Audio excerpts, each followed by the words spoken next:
Hoje, dia 22 de setembro, comemora-se o 150º aniversário de nascimento de uma das figuras de maior expressão do meio espírita no Brasil.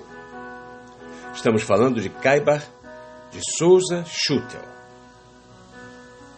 O ano era 1868, época em que o espiritismo começava a chamar a atenção não só na Europa, mas também aqui em terras brasileiras. E foi num dos lugares mais conhecidos, mais charmosos e mais movimentados da cidade do Rio de Janeiro, na Rua do Ouvidor, número 48, que nascia o menino Caibar. Filho de Antero Schutel e Rita Tavares Schutel, ele nasce no seio de uma família de origem e descendência suíça. Desde muito jovem, pelas mãos de sua mãe, acostumou-se o menino a frequentar as elegantes lojas que ali existiam: ourives, cafés, relojoarias, modistas, sapatarias. Seu pai, Antero, famoso comerciante de móveis, notabilizou-se também por ser chamado de dandy. Assim, eram conhecidos aqueles homens comercialmente bem-sucedidos, oriundos da classe média, que gostavam de manter hábitos e costumes típicos da aristocracia. Isso, muitas vezes, fez com que perdesse muito dinheiro. Porém, como Caibar diria mais tarde, o pai sempre recuperava de forma honesta o patrimônio da família.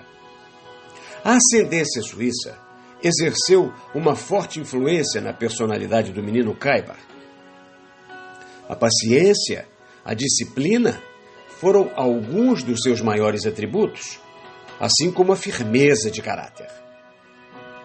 Antes de completar 10 anos de idade, em 24 de abril, Caibar sofre o primeiro grande golpe na vida. O pai, Antero, já apresentando os sintomas da tuberculose, que era muito comum na época, falece aos 33 anos, enquanto banhava-se num bacião. Apenas 6 meses depois, em 24 de setembro, sua mãe, Rita, que havia dado à luz um irmão 12 dias antes, irmão esse batizado com o nome de Antero, e que viria a viver apenas 4 anos, é acometida de febre puerperal e também desencarna. Rita, ainda em seu leito de morte, exercia forte influência moral sobre Caibar. Pressentindo sua partida para o mundo espiritual, ela, num determinado dia, manda-o chamar. Naturalmente que o menino deveria estar fazendo o que qualquer menino naquela idade faria, ou seja, brincando. Mas ele imediatamente atende ao pedido da mãe e vem ao seu encontro todo desarrumado, todo desalinhado. Ela, então, manda-o se recompor. Feito isso, ele retorna e ouve de sua mãe uma orientação que pautaria toda a sua vida. Ouça, meu filho, eu quero que você seja assim por toda a sua vida.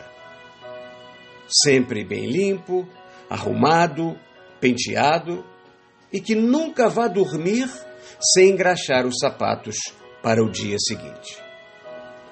E assim, foi o menino, o jovem, o adulto e o idoso Caibar, sempre elegante, sempre bem vestido e extremamente organizado, porém, sem nunca ter abandonado a humildade e a simplicidade dos grandes espíritos.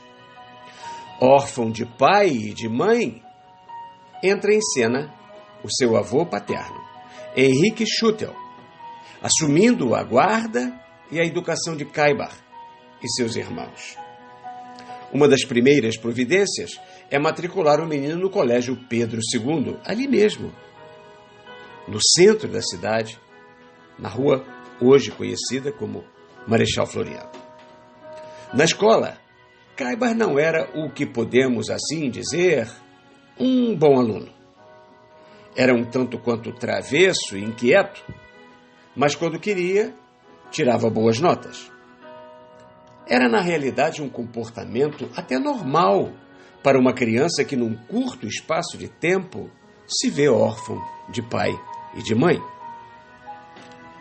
Ele então estuda apenas até o segundo ano. Naquela jovem, mas consciente mente de Caibar, ele não desejava ser tratado como um coitadinho, sem pai, sem mãe, e muito menos queria se transformar num estorvo para o seu avô. Alguns anos depois, ele toma uma decisão. Abandona os estudos e vai, como tantos jovens de hoje em dia, atrás de um trabalho. E ele o encontra, iniciando uma atividade que o acompanharia por quase toda a sua vida. Emprega-se como aprendiz numa farmácia de manipulação na rua 1º de Março. Há, inclusive, alguns relatos que dizem que foi na famosa farmácia Granado. Em pouco tempo, especializa-se como farmacêutico prático, manipulando xaropes, poções, fórmulas de remédios e essências. Caibar era irrequieto. Trabalhou em mais algumas farmácias e, nas horas vagas, foi também ajudante de cozinha nos melhores restaurantes da cidade. Ocorre que começa a sentir o gostinho pelas noitadas. Mas é bem verdade que isso nunca atrapalhou o seu trabalho como farmacêutico. Numa sociedade pouco industrializada, tudo era muito profícuo. Não havia praticamente nenhuma higiene e a promiscuidade era grande. Caibar acaba entrando nesse turbilhão de emoções oferecidas pela vida e, com isso, parece começar a trilhar o caminho do pai, colocando sua já frágil saúde em risco. Até que um amigo o convence a procurar um médico. E ele então ouve o que mudaria para sempre a sua vida. Saia da cidade ou a tuberculose vai te pegar. Decidido, ele então tem uma conversa com o avô e ruma, aparentemente sem destino, para a Gárida Central do Brasil. E lá chegando, observa o painel de partidas. O próximo trem sairia para São Paulo em breve. O destino? Araraquara, no interior do estado. Sem querer fazer nenhum trocadilho sem graça, mas já o fazendo, o destino não era Guanabara, mas Caibar decidiu: é para lá que eu vou. Conta-se que, ao desembarcar, ele se dirige a um transeunte e pergunta: por favor, onde fica a melhor farmácia da cidade? E ouve que a melhor farmácia era a farmácia Moura, cujo proprietário era João Batista Raia. Ele lá comparece, pede um emprego, diz que é farmacêutico, que sabe aviar receitas. E o senhor João, então, faz um teste com ele. Manda ele aviar 3 difíceis receitas. E Caibar o faz com perfeição. Araraquara, Piracicaba, Itápolis, esses foram alguns dos locais visitados por Caibar, onde ele exerceu atividades de farmacêutico, entregador de legumes e verduras, onde ele adquiriu um pequeno terreno, onde plantava verduras e frutas. Também adquiriu uma loja para vender bilhetes de loteria para sobreviver. Até que o destino faz com que Caibar se estabeleça num pequeno vilarejo chamado Senhor Bom Jesus das Palmeiras de Matão. Estabelecido em Matão, Caibar passa a exercer uma grande influência essa muito benéfica, sobre os seus moradores. E algum tempo depois, como era de se esperar, ele acaba se tornando o prefeito do local, elevando, inclusive, o vilarejo à condição primeiro de distrito e depois a município da comarca de Araraquara. Nas suas andanças pelos municípios paulistas, Caibar acaba conhecendo aquela que seria sua companheira, Maria Elvira da Silva e Lima, carinhosamente chamada de Dona Mariquinhas. A história de Maria Elvira poderia passar despercebida nos dias de hoje, mas naquela época não. Ela foi iludida e depois abandonada pelo suposto namorado. Foi obrigada, por vergonha, a mudar-se para Araraquara e ali acabou então conhecendo Caibar. Não tiveram filhos. Viveram maritalmente nos primeiros anos, porém oficializaram o casamento em 31 de agosto de 1905, após a conversão de Caibar ao espiritismo. Muito religioso, ele manda construir uma pequena capela, onde as pessoas pudessem fazer suas orações. E batiza essa capela com o nome de Capela de Bom Jesus de Matão. Umas 2 vezes por mês, Caibar trazia um padre para rezar a missa. A sua conversão ao espiritismo foi um processo lento e extremamente cuidadoso. Desde muito jovem, e por ter passado por situações bastante adversas em sua vida familiar, Caibar questionava a religião em busca das respostas que tanto desejava. Até que em determinado momento passou a ter visões, onde lhe apareciam o pai e a mãe. E o que faz então Caibar? Vai se aconselhar com o padre da cidade? Mas este recomenda Caibar: não mexa com os mortos.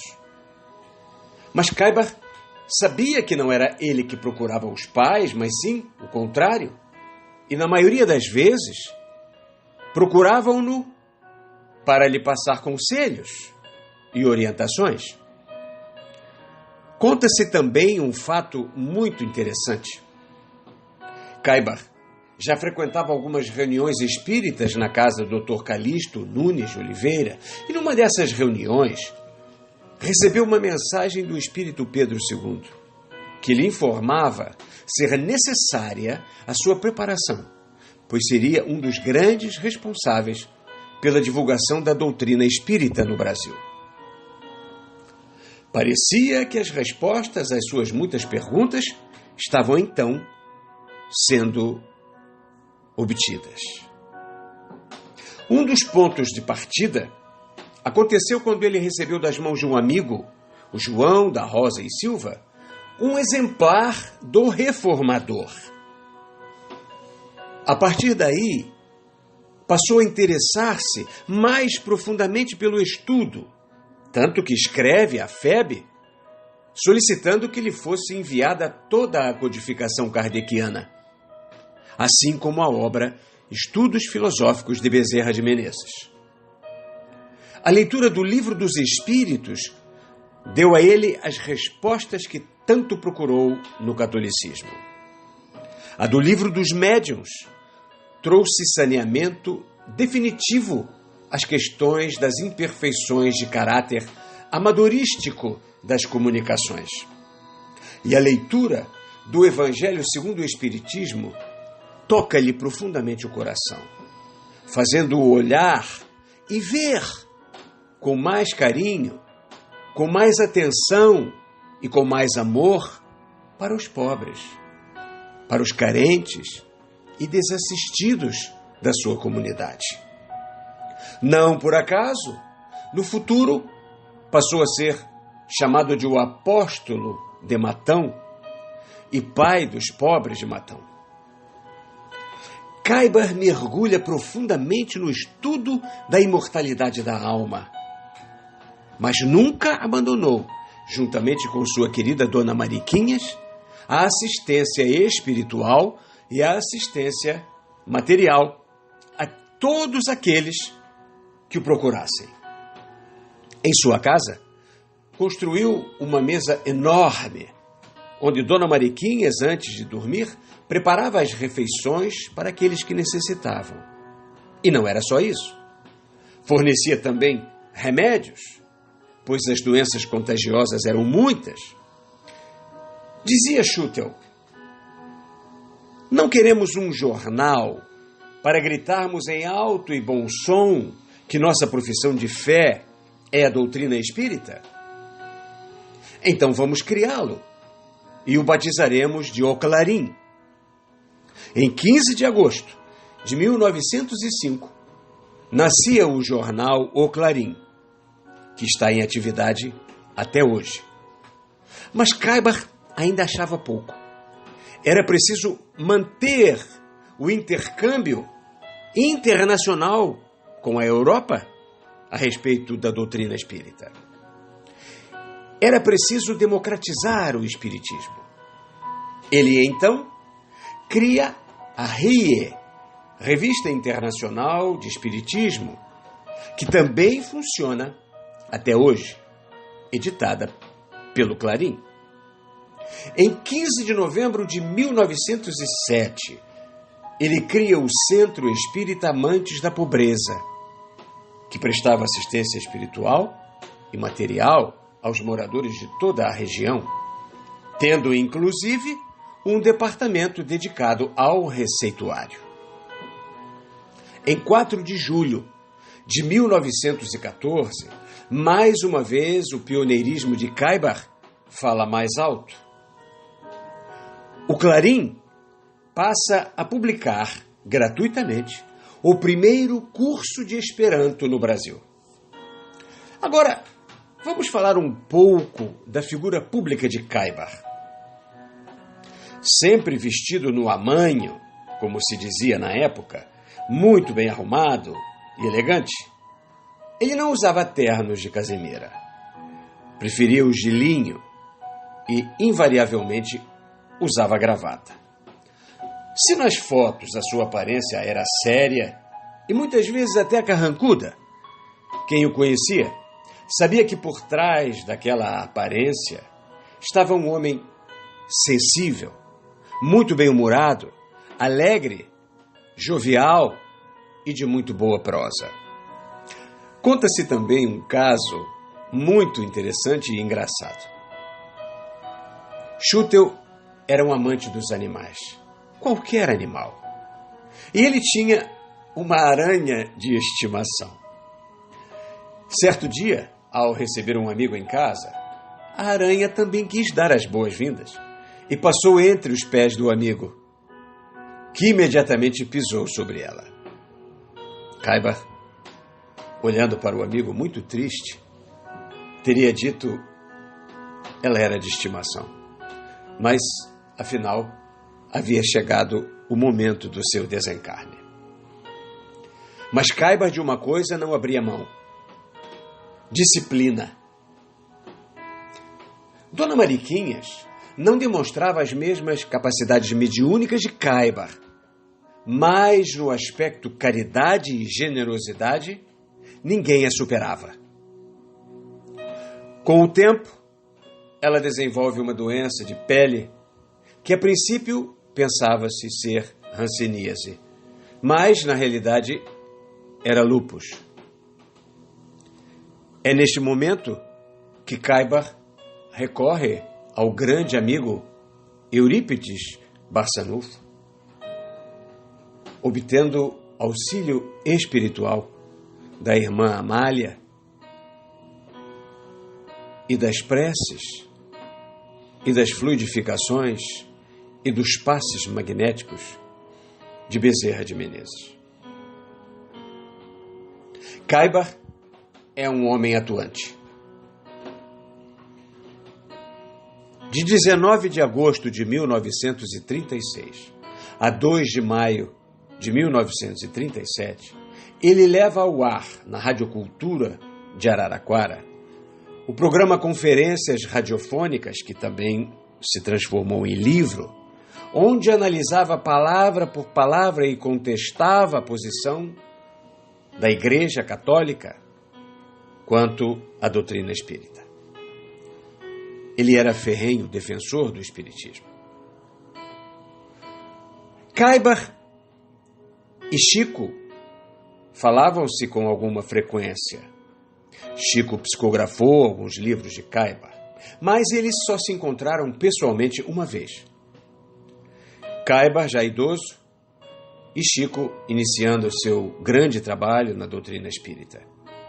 Encontram-se num evento em São Paulo e foram juntos aplicar um passe numa grande benfeitora da Revista Internacional do Espiritismo. Mas devido ao estado muito grave da paciente, não puderam aplicar o passe diretamente. Ficaram então na antessala, concentrados em oração. Passam-se quase 70 anos e o corpo de Caibar adoece. As lutas da vida haviam sido muitas e muitas vezes insanas, mas ele constantemente repetia que tudo havia valido a pena. Agora estamos em janeiro de 1938. Caibar só consegue dormir sentado. Sentia muitas dores sobre o peito, na altura do coração. Acamado, ele reluta em dizer à amiga de longa data, Antoninha, reluta em dizer que teve uma visão. Antoninha, eu vi Jesus. Agora, estamos no dia 29 de janeiro, um sábado. O médico vem ver Schutel. Por um instante, ele se afasta do leito para preparar uma injeção, quando Antoninha, nervosa, vê a cabeça de Caibar pender para o lado. O médico imediatamente aplica o medicamento. Caibar retoma a posição e, com um semblante tranquilo, diz: eu já estava indo, mas tive de voltar. Sei que todos vocês estão se esforçando muito nisso, mas olhem, é chegada a hora. É preciso partir. Doutor, o senhor pode me aplicar quantas injeções forem, mas eu quero que todos aqui saibam que, como espíritas, precisamos dar testemunho do que pregamos a vida toda. A morte é uma libertação e não devemos temê-la e nem lamentá-la. Algumas horas se passam. No dia seguinte, domingo, dia 30 de 1938, o último pedido à família e aos amigos. Espírita não precisa de túmulo. Quero uma coisa bem simples. Uma lápide apenas. E se quiserem nela escrever alguma coisa, escrevam apenas: vivi, vivo e viverei, porque sou imortal. Às 16h15, a miocardase, uma crise de angina, arrebata da vida terrena Caibar de Souza Schutel, o apóstolo de Matão, o bandeirante do espiritismo. Caibar, já há algum tempo, é o responsável pela administração da colônia espiritual Alvorada Nova, trabalhando intensamente pela assistência espiritual a encarnados e desencarnados. É em Alvorada Nova que está localizado o hospital, tão bem administrado pela irmã Sheila, e os dois trabalham juntos. Caibar Schutel, espírito, é citado pela primeira vez no mundo espiritual no livro Voltei, psicografado por Chico Xavier, através de Fred Figner, sob o pseudônimo de irmão Jacó. É citado ao lado de outros notáveis nomes do Espiritismo, como Bittencourt Sampaio, Bezerra de Menezes. Kaibar deixou importante bibliografia, parábolas e ensinos de Jesus, vida e atos dos apóstolos, conferências radiofônicas, espiritismo para crianças, o espírito do cristianismo, a vida no outro mundo, médiuns e mediunidade, gênesis da alma, a reforma íntima, já como espírito, psicografado por Abel Gleiser, entre outras. Portanto, nós não poderíamos deixar passar o dia de hoje sem prestarmos uma grande e merecida homenagem a esse espírito abnegado e fiel à doutrina espírita, que foi e continua sendo Kaibar de Souza Schutel. A nossa gratidão.